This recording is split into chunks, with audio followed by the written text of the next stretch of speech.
So అందరికీ hi students, Telangana EAMCET third phase counselling సంబంధించి update అండి. సో థర్డ్ ఫేజ్ కౌన్సిలింగ్ మనకు రేపటి నుంచి అయితే స్టార్ట్ చేయబోతున్నారు. మీకు కనుక ఇంపార్టెంట్ డేట్స్ కావాలి అనుకుంటే కనుక like third phase counselling dates ఓకేనా కావాలి అనుకుంటే మన ఛానల్లో వీడియోస్ అయితే ఉంటే ఒకసారి మీరు చెక్ చేసుకోండి. అలాగే ఇంకొక చాలా ఇంపార్టెంట్ ఇన్ఫర్మేషన్ అనమాట. లైక్ ఈ థర్డ్ ఫేజ్కి ఏ కాలేజ్లో ఏ బ్రాంచ్కి ఎన్ని సీట్లు మిగిలాయో మీరు ఎలా తెలుసుకోవాలి. సో అది కూడా నేను ఒక వీడియో చేశాను అనమాట. ఆ వీడియో మన ఛానల్ ఉంటుంది, ఒకసారి మీరు చెక్ చేసుకోండి, మీకు చాలా యూస్ఫుల్ అవుతుంది. ఓకే, సో మన వీడియోలో ఓవరాల్ తెలంగాణ ఎంసెట్ కౌన్సిలింగ్ సంబంధించి ఏ బ్రాంచెస్కి బాగా డిమాండ్ ఉంది, ఏ బ్రాంచెస్ ఎక్కువ మంది స్టూడెంట్స్ కోరుకుంటున్నారు, ఏ బ్రాంచెస్ అసలు ఫిలప్ కావటం లేదు, తక్కువగా ఫిలప్ అవుతున్నాయి, ఆ డీటెయిల్స్ మన వీడియో తెలుసుకుందాం. వీడియోని పూర్తిగా చూడండి. సో తెలంగాణ ఎంసెట్ కౌన్సిలింగ్ గురించి ఫ్యూచర్లో కూడా మీకు ఎప్పటికప్పుడు లేటెస్ట్ అప్డేట్స్ కావాలి అనుకుంటే కనుక మన ఛానల్ తప్పకుండా మీరు సబ్స్క్రైబ్ చేసుకుని ఫాలో అవుతూ ఉండండి. ఓకేనా?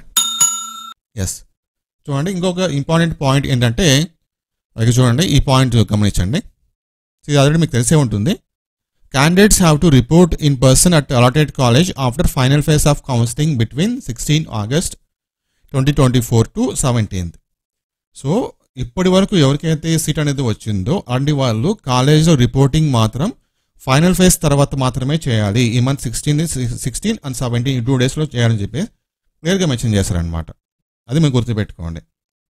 Next, so overall Telangana EAMCET కౌన్సిలింగ్లో ఎక్కువ డిమాండ్ ఉన్న కోర్సెస్ గురించి మనం చూస్తే కనుక కంప్యూటర్ సైన్స్ కోర్సెస్ అనమాట. సో ఇక్కడ మన కోర్సెస్ అయితే ఉంటుంది, చూపిస్తాను మీకు. List of courses. ఓకే, చూడండి. సో ఏవైతే మనకు కంప్యూటర్ రిలేటెడ్గా కోర్సెస్ అయితే ఉంటాయో ఆ కోర్సెస్కి చాలా హ్యూజ్ డిమాండ్ అయితే ఉంది. ఇక చూడండి, computer engineering, computer science and technology. Okay, so ఈ కోర్సెస్కి అనమాట, ఈ కోర్సెస్కి చాలా హ్యూజ్ అయితే డిమాండ్ అయితే ఉంది. ఎక్కువ మంది కంప్యూటర్ సైన్స్ రిలేటెడ్గా ఉన్న కోర్సెస్లో జాయిన్ అవ్వడానికి ఇంట్రెస్ట్ అయితే చూపిస్తున్నారు. ఏవైతే మనకు కోర్ సబ్జెక్ట్స్ అయితే ఉన్నాయో అవి తక్కువ మంది అయితే జాయిన్ అవుతున్నారు. ప్రతి సంవత్సరం కూడా, అంటే లాస్ట్ ఇయర్ కూడా మనకు ఎక్కువ సిఎస్సి సీట్లు అయితే ఫిలప్ చేశారు. కోర్ సబ్జెక్ట్స్ కొంచెం సీట్లు మిగిలిపోయినాయి అనమాట. ఈ సంవత్సరం కూడా అలాగే జరుగుతుంది. సో మీరు ఎవరైతే వీడియో చూస్తున్నారో మీకు ఇష్టమైన కోర్స్ ఏంటి? ఓకేనా? సో మీకు ఇష్టమైన కోర్సులోనే మీకు సీట్ వచ్చిందో రాలేదా, ఈ వీడియో కింద కామెంట్ సెక్షన్లో మీరు షేర్ చేయండి. సో కోర్ సబ్జెక్ట్స్ మీరు చూసుకుంటే లైక్ ట్రిపుల్ ఈ కావచ్చు, మెకానికల్ కావచ్చు, ఈసీ కూడా మంచి డిమాండ్ ఉంది అనుకోండి.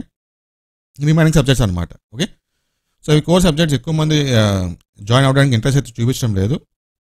సో ఎందుకు ఇంట్రెస్ట్ చూపించడం లేదు అనేది ఒకవేళ మీకు ఏమన్నా ఒపీనియన్ షేర్ చేసుకోవాలనుకుంటే కనుక మీరు వీడియో కింద షేర్ చేసుకోవచ్చు. ఎందుకు ట్రిపుల్ ఈలో జాయిన్ అవ్వటం లేదు, లేకపోతే ఎందుకు మెకానికల్లో జాయిన్ అవ్వటం లేదు, ఎందుకు సిఎస్సిలో మాత్రం జాయిన్ అవుతున్నారు. సో యాజ్ ఏ స్టూడెంట్గా మీ అభిప్రాయం మీరు ఈ వీడియో కింద షేర్ చేసుకోండి.